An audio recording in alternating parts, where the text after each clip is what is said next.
Welcome back to Edu Skills. OET made easy. Our mission is to make you fall in love with OET. If you're watching this on YouTube, kindly consider subscribing to the channel. Give us a thumbs up if you like our work and share to your contacts so that we reach out to maximum OET aspirants, especially those who are financially struggling to crack OET. Our services are absolutely free. And today we are going to deal with reading part C.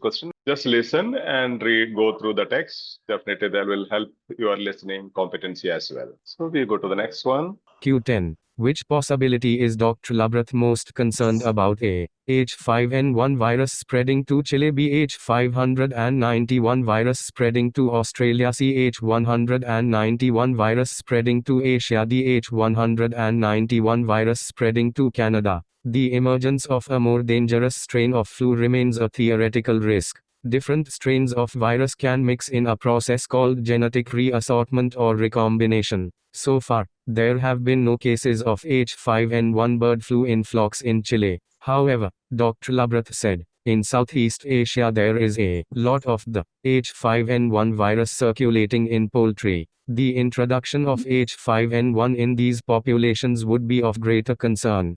Okay, now as I said, if there is a name, take note of the name and swoop into the place where the name appears in the passage. And if there is abbreviation, be mindful of the abbreviation. You have two abbreviations here, three. One is H5N1, H591, H191, H191.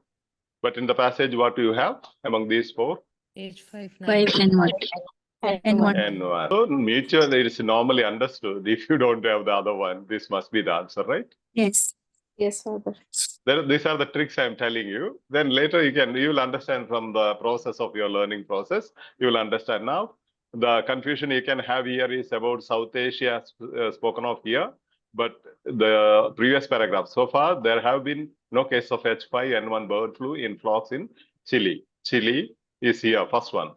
However, the global said in Southeast Asia, there is a lot of the H5N1 virus circulating in poultry. The introduction of H5N1 in these populations would be of greater concern. Which possibility is Dr. Labrath most concerned about? H5N1 virus spreading to Chile. It is not there, but it may spread, okay, from other places. Is that clear? Yes. So once you become competent, you look into the name and the abbreviations. Immediately, you know whatever is given in the abbreviation. If those other abbreviations are not present in the text, definitely you can conclude one which is present is the right one. Then later on, when you visit, have a revisit in the remaining time, you can confirm that answer. To defeat the time, these are the tricks you can use. Do you have still stamina to go on? You have, however, you have a place name. I said names are very important always. You have this word, you know, name is there, contrast word is there. Again, name is there, then opinion word is there, abbreviation is there. All these are tricks and clues that guides you to the answer. Strategies, contrast word, however, opinion word, said name, Dr. Labrath, Chile, abbreviation H5N1 and H191.